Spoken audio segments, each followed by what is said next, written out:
morning.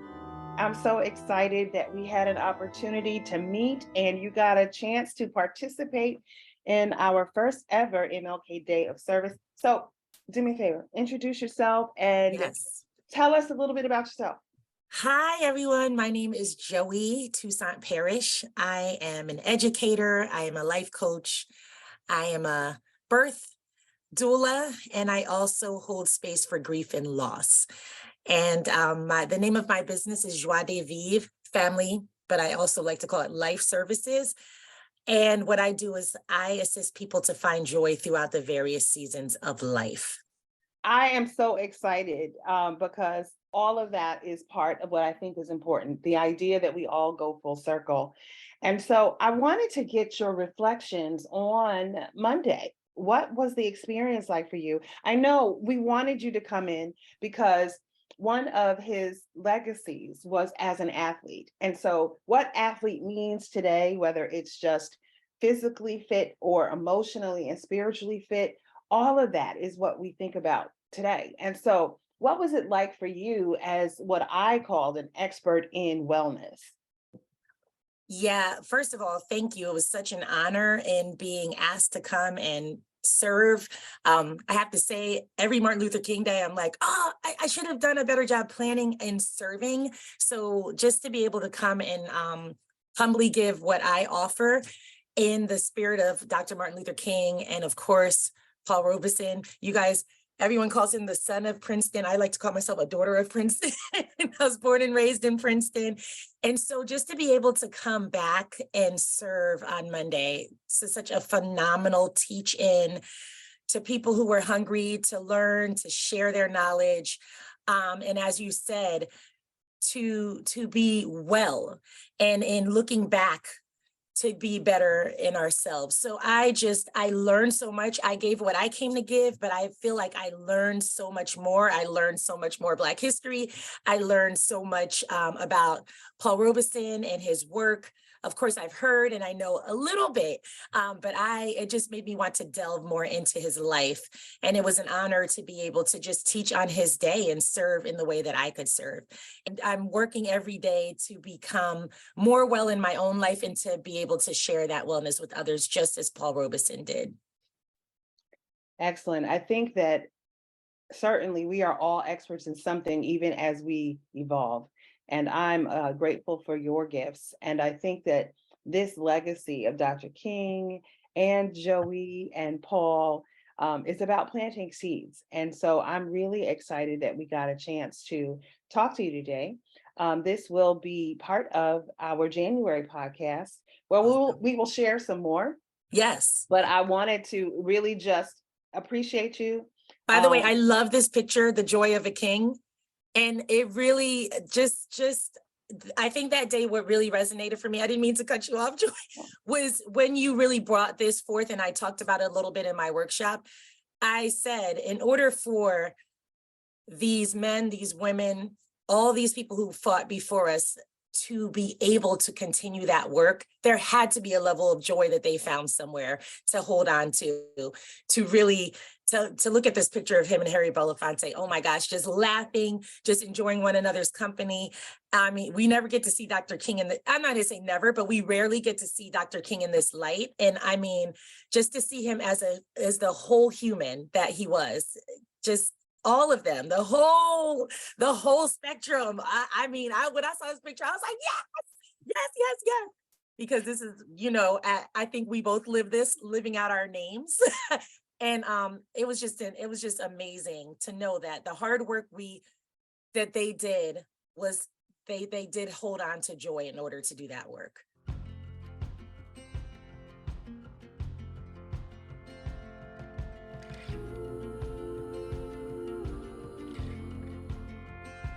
Well, hello.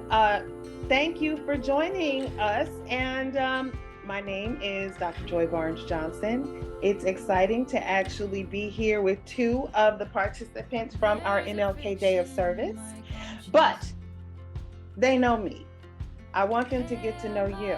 So we'll start with Jerry and then move to Bridget. Go ahead and take a few moments to introduce yourself. Hello, Dr. Joy.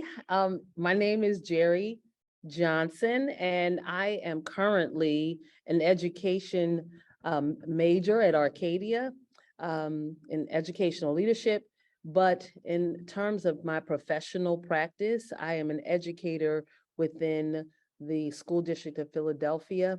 And I was so delighted to be a part of this MLK Day of Service, put with the spotlight on Robeson and some additional civil rights leaders that, you know, sometimes you've heard of, but you never knew their story. So I'm really glad to be able to participate in this seminal work in our region and look forward to doing some additional work with you in the future. Hello, hello, hello, everybody. Yes, my name is Bridget Harris. I am an educator. I'm also a student at Morgan State University, pursuing a science education degree in their doctoral program. And so, yes, I participated in the MLK Day of Service program with highlight or spotlighting Robeson and his contributions to the world.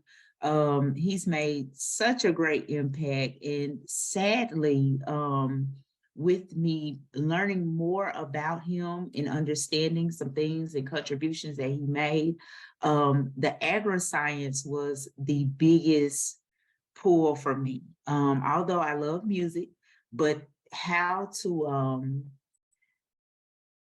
implement the agri-science in our educational society or in our system would be a superb opportunity. So I look forward to working with you all, and thank you for the opportunity. The presentation was just phenomenal. I could have been there all day. Wait a minute. So we have somebody, another voice entering the conversation. And I think it's important because Jerry, you were with us in person. Yes. And Bridget and Derek participated virtually. And so I cannot, I'm so excited that we have this opportunity to think about and hear perspectives from participants in different ways. And so as Derek is pulling in, I first want to just say thank you that you all joined and sort of give you a little bit of background. So the Paul Robeson House of Princeton is the birth home of Paul Robeson, and it's being renovated. And the vision for the house is to actually take this 3-floor manse, former manse, and convert it into an interpretive center, a library, and temporary housing for folks who are exonerated and coming back into the mainstream, or whatever temporary housing need presents. And so I'm excited to be a board member and the program committee chair. And so it's exciting. So I see another face, and so I'd love to hear another voice. Take a few minutes, please, and introduce yourself, Brother Derek. What's going on? What am I doing? How many people in here? 3. So Plus just Dr. introduce yourself besides me. Yeah, go ahead and introduce yourself. Derek Grubb here. I'm an educator in Prince George's County, Maryland. Our mission is to make Robeson a household. Okay. You chose to come and be with us for a few minutes on MLK Day as a way of serving. And I think that's an important idea. So as educators, what do you imagine that you have taken from the day or from the life of Paul Robeson in general, especially as it intersects with Dr. King, that you can use going forward? I have a unique perspective. I'm connected to Robeson. I'm connected to Martin Luther King because I'm an alpha. Woo-hoo. So that has that's a special relationship for me, and it's even more special because I'm not just an alpha. I'm a single letter Sigma chapter alpha. So Martin Luther King is my chapter brother. And my cousin, who is an alpha, is from Lincoln, and Paul Robeson is his chapter brother. Woo-hoo. So that it resonates with me. So whatever it is, I'm down, I'm in. So I can go on and on and on, but just that connection alone, being an alpha, I'm supposed to serve. That's what I'm all about. So impressions, I didn't know. So initially when we talked, I thought it was just gonna be educators. I didn't realize it was gonna be parents. I didn't realize it was gonna be people from all over. I was like, oh, this is a whole, this is broad. Okay, cool. What's really interesting is we had educators, we had parents, we Right. had community activists, we had historians, and those of you who were virtual, you had a much smaller opportunity and a window of time to actually work. And I apologize for that. We said we're going to do better next year, right?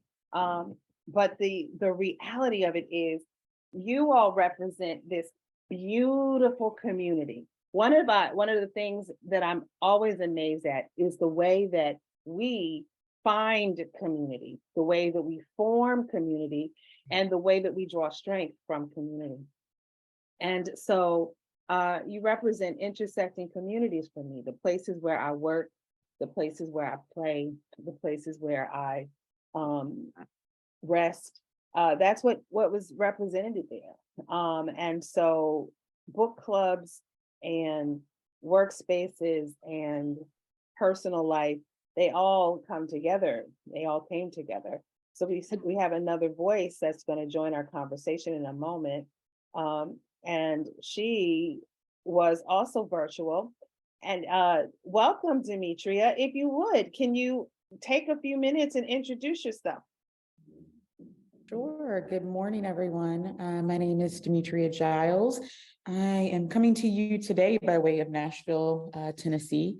I am an education consultant, and I also work with the Nashville Teacher Residency Program here to train new teachers, people that we find within the community that already have a love and a commitment to students here that want to elevate in their career and become a teacher, get licensed, and work in Metro Nashville Public Schools. I'm also a mom to an 11-year-old who I have chosen to homeschool, and it's a pleasure to be here. Welcome. Thank you. Yeah, our goal was 20. Our goal was 20. And we ended up with 40 folks in person and 13 folks online. And so we well exceeded the goal, and I'm excited. And so I want to take, because I promise I don't want to take a lot of your time, but I wanted to contextualize the idea of legacy. And I wanted us to be thinking constantly about our own legacy. And I wanted to get to this place, right? I wanted us to, and what I said in person was, we're going to begin and end with joy, right? Look at this image. What strikes you about this image that perhaps you hadn't contemplated before? Because here's a little thing that I want to throw out there. One of the things that we talked about in our session of portraiture is looking at portraits as primary text and looking at the idea of portraits and pictures and images and illustrations and whatever thing that represents a human likeness, and saying to ourselves, what is the pose? Is it posed? What's in the background? What's in the foreground? What's the mood? What's the clothing choice? All of that, because it becomes a conversation between the person who's capturing this story and the person that's created it. And so look at this. Talk to me a little bit. I'd like to hear from each of you about joy and resilience and all of that. And then I'll come back on in a second. So if you all don't mind, I'll go first. Having been present when you made that comment, you showed a gallery of pictures that included Dr. King.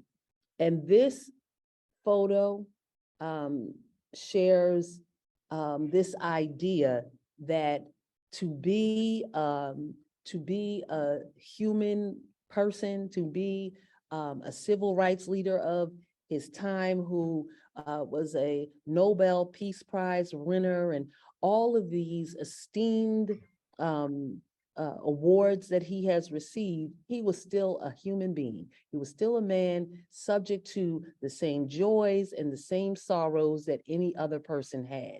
This picture shows, rare picture, by the way, shows, it looks like almost like a belly laugh, you know? And so there is an assumption that he felt safe, he felt protected in this moment. But look at who he's with. He's with Belafonte. And Belafonte was with him in moments of stress, in moments of tense protests, if you will. Can you go to that next the other picture you showed? And this other picture that she shared with us, it provided, it's the classic picture that I see with Dr. King like this, you know, with a very stern appearance. And so in that picture, Dr. King was brought to the forefront, but in the background, it was Lyndon B. Johnson, who became president by default. Okay, so when you look at it, you know, if you know this picture, you know that this was an extremely tense and stressful time, because Dr. King in 1965 was trying to, in 63 and 64, trying to push to have the Civil Rights Act. And so it was almost like a juxtaposition of personalities, right? And so I really enjoyed seeing that, just seeing Dr. King's humanity on MLK Day, you know, so it was great.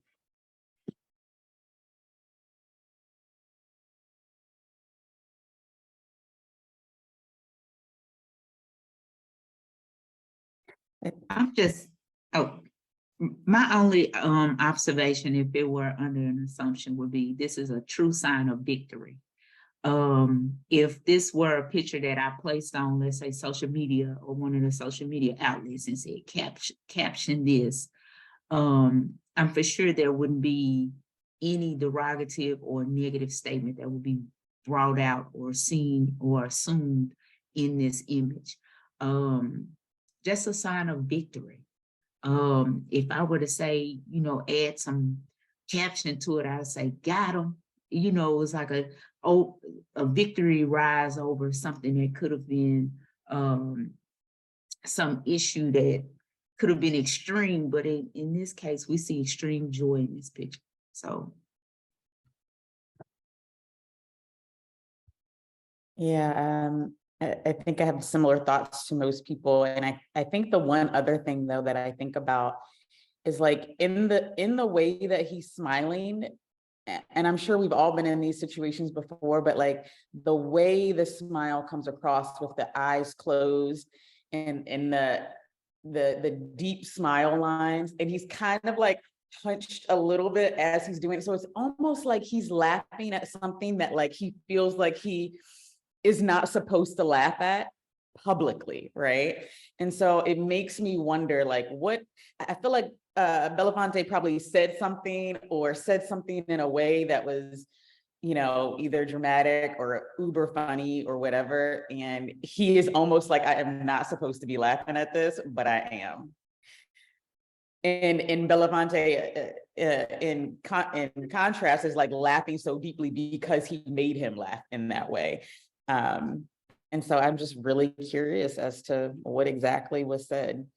And I love this exercise, Dr. Joy, because, you know, a lot of the pictures that we see in textbooks and history and around this time of year are, you know, are the ones of the marching and the ones of him preaching and speaking and, you know, all the things that we already know. But I also like to post pictures that are rare around this time and get people to sort of like think like, what would the caption be? And I like showing him in this human way because there is this constant idea that in order to be a change maker, in order to have impact, in order to do something that will have a legacy, that you have to actually be a superman, right? Or a superwoman or superhuman. And I really reject wholeheartedly the idea of that, and some of the newer terms around like Black girl magic and all of this sort of stuff. Like, no, I don't want to be seen as magical. I don't want to be seen as superhuman. I want us to be seen as fully human, because to be human, you can be all of these things. So now the world is going to get to understand exactly why you all are my beloved community. And so when I look at the picture, I don't just see a smile.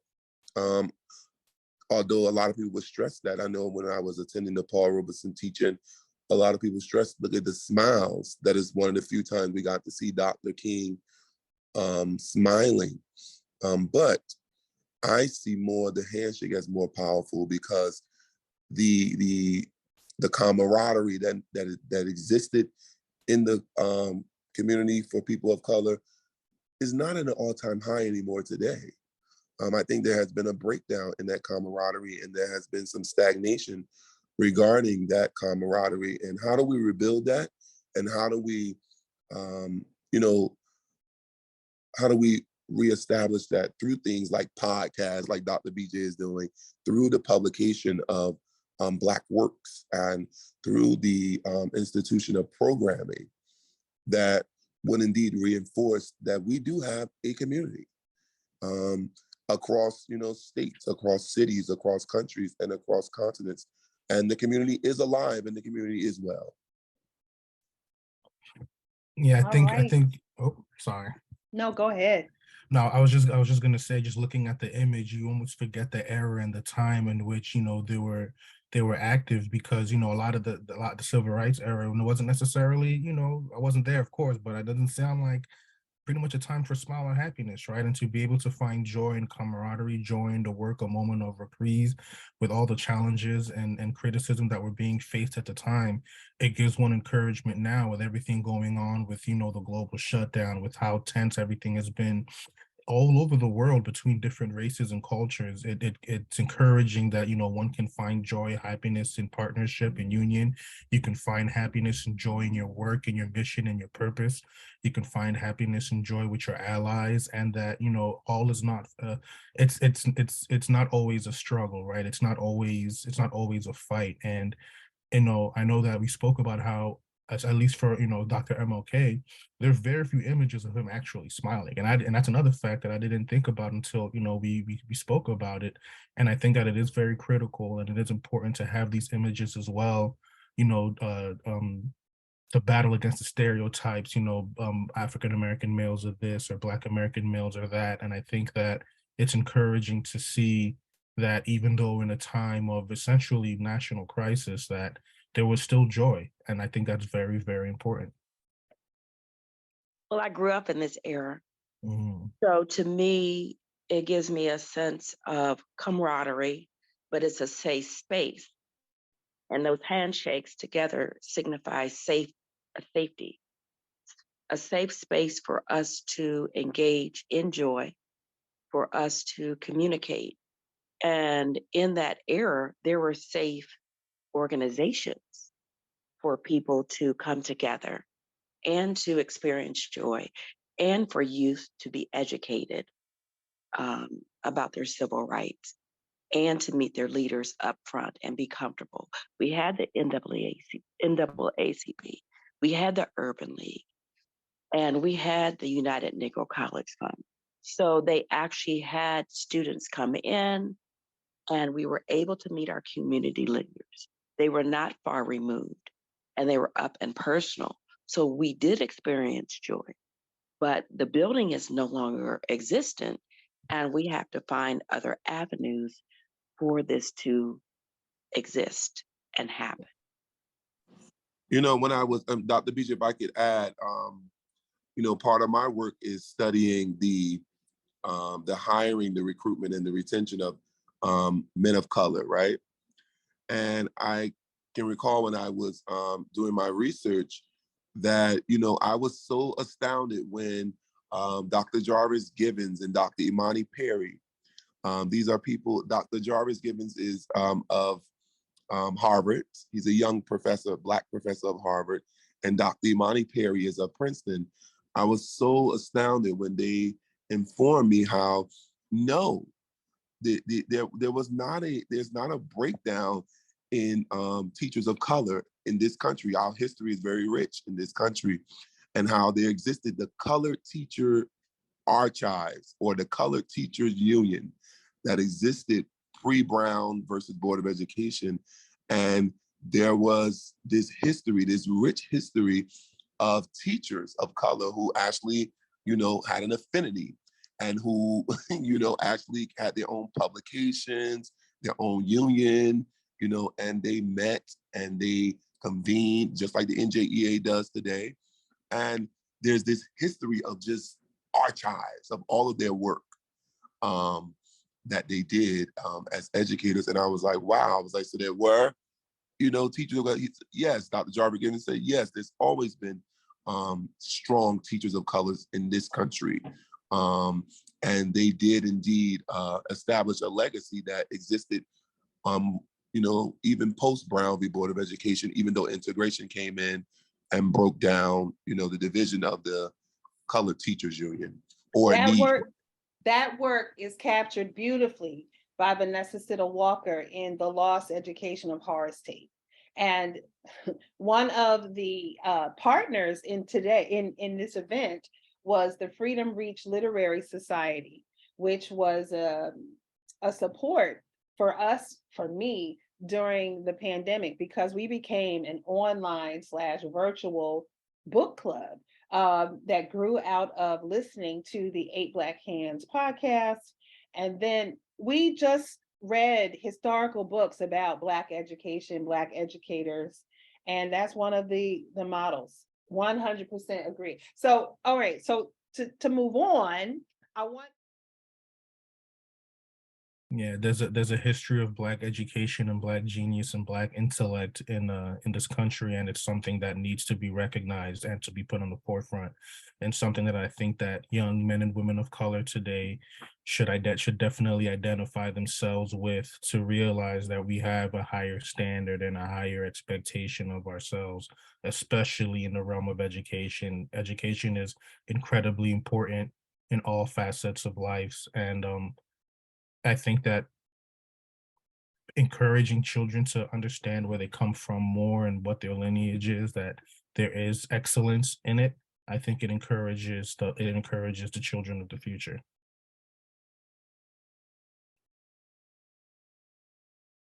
But more importantly, we don't even use, Briere, we don't even use the word genius anymore today.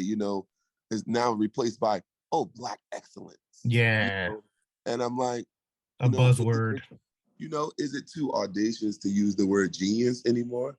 I wonder, there's nothing wrong. I'm not taking issue with the term Black excellence, but what I'm saying is, I think we have to become bold about promoting our culture and our intellect and our influence in the world. And it wouldn't be, sort of, as people would say, egotistical to use the word genius of yourself.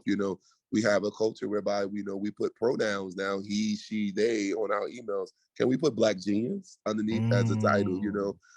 I consider Dr. Barnes Johnson to be a Black genius. I consider, Dr. Jarvis Givens of Harvard to be a Black genius. These are reputable men and women who have their own body of research that they have contributed to the larger world, and who live their research. Let's talk about that. People who live their research, so yeah. That's an amazing point. I think because even now, as you say the words genius, who, like, I'm even asking myself who traditionally comes to mind, right? I'm thinking of like Einstein. I'm thinking of some of these other non-Black, whether they're scientists, educators, or whatever field that they're in, but very few Black names come to mind. Very few Black images of figure come to mind. And you're raising an excellent point in that you know, are we almost ashamed to identify ourselves with intelligence or with genius? Are we going to be put down or oppressed by claiming that we are genius? Are we going to have to prove, like, is this thing of like, oh, proving or having to validate oneself as a genius? But then who determines that, and who decides I have to validate anything? What community has charge of that word, right? What community has a monopoly of that word? And to be frank, right now, it's doesn't seem to be, people that look like us. And that is 100% what we are trying to correct in the narrative. Paul Robeson was a genius. He sang in more than 50 languages, and he spoke fluently more than 15. He played 5 sports competitively. I mean, really, every ounce of his life deserves to be respected as genius. And, this conversation right here is giving me so much joy in life. But just to be clear, we used portraits as a way to capture genius. And these portraits represent some of the most brilliant minds that I take influence from. So I look at Ida B. Wells and her work in journalism and the Black press. I look at Kelly Miller and his work in mathematics and economics, and Julia Cooper, who started her own school for girls, who basically, I put them in conversation, that is she and W.E.B. Du Bois, because there was a huge tension at the time between them. Du Bois, of course, one of my favorite ever sociologists, but he's often not crafted that way in the public narrative. Pauli Murray, who she was the first they, right? Who in the early 20th century sat in classes with Thurgood Marshall and basically wrote arguments that would become Brown versus the Board of Education, and no one knew who they were.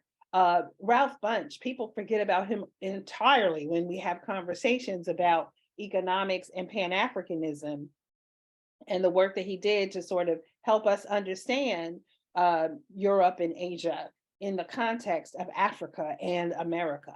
He was the first Nobel Prize winner. Hazel Scott, who was a Jamaican classical pianist in Harlem. In the background, what you see is Paul Robeson. They were contemporaries, with Adam Clayton Powell being her husband. No one alive will deny the fact that Barack is who he is because Michelle. And so in the top corner, we see Essie, who was Paul Robeson's wife, who when in the 1920s was being typecast in roles, she said, oh no, we are not doing this. We are going to go to London. She's the one who basically booked the ticket and said, we're going to Europe. We're following Josephine Baker. We're following in the work and life of all of Ira Aldridge, who had to go abroad to actualize their genius and experience life beyond Jim Crow. So at the end of the day, this is that. And we appreciate everything. And I wanted to use this as a springboard for conversations. I appreciate that you all got to be a part of our day. And I hope that you will apply to become Robeson Scholars Fellows as adults. And you are on our mailing list to get the first announcement. But I just appreciate your time today, that we will continue to make Robeson a household name, and you are a part of that mission. So I appreciate you so much. And thank you for spending some time with me today.